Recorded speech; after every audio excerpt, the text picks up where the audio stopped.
then we best let her go with Grandpappy aiding her along the way." "Red, I ain't ready to resign myself." Emmy rose from the wooden rocker in the sitting room and went to the kitchen. A vase of white daffodils with yellow centers sat on the small table in the corner. Several diminutive vine baskets filled with dried herbs and roots were clustered together on the narrow counter, and a jar of sugared honey sat open next to the wood stove. The honey, along with sweet cream butter, had topped the flapjacks Emmy had served for breakfast. "I know, darling." Rudy spoke as he took the few steps from the sitting room into the kitchen. His bride was facing the water pump. Her quivering shoulders told him that she was crying. He gently turned her around. Emmy's head fit perfectly on Rudy's shoulder next to his heart. He held her for a few minutes and let the tears roll down her cheeks. He knew his embrace brought more comfort than his words. He started having thoughts of other ways to comfort his wife and began nuzzling Emmy's neck. She sighed sweetly and leaned into her husband. "Rudy, I can hear Jewel stirring from her nap." "I don't hear nothing, darling, but your heart beating next to mine." Jewel was sleeping on a blanket in the sitting room. Emmy stood on her tiptoes and peeked around her husband's shoulder. "She's wrestling with her covers." Emmy quickly kissed Rudy on the lips and playfully tickled him until he released his embrace. He couldn't help but smile. Rudy turned to see the 4-year-old sit up and rub her eyes. She wasn't a baby or even a toddler anymore. Jewel was getting too old for naps, but Rudy had exhausted the child earlier with a game of chase in the yard. The sunshine, wind, and playtime had brought great pleasure to him and his daughter. He also knew that their time in the sun had given Emmy time alone so she could contemplate what to say and do about the dilemma with Coral. The Appalachian Mountains were named after a Native American village.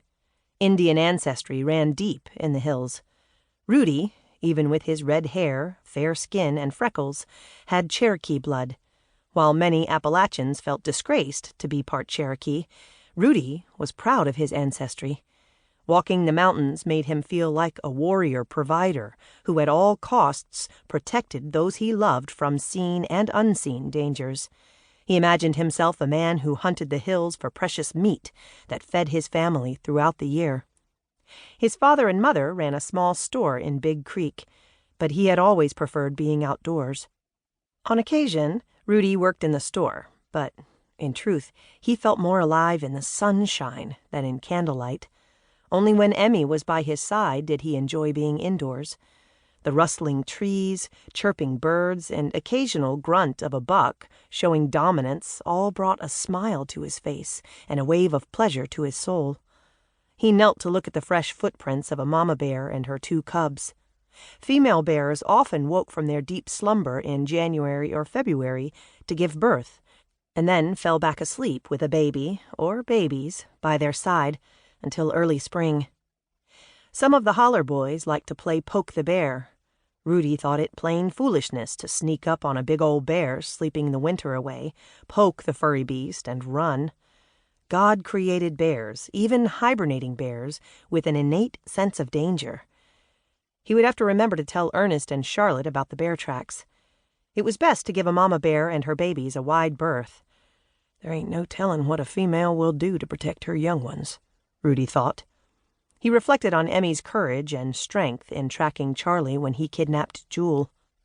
It grieved him to think of Coral visiting Charlie in prison. Pride, selfishness, and indulgence had taken Charlie down a troubled path. Everything and everyone he touched was tainted and tortured by his evil acts. Rudy was thankful for God's healing hand in the lives of those he loved, especially those Charlie had hurt. As he neared the schoolhouse, he wondered how Charlotte was faring.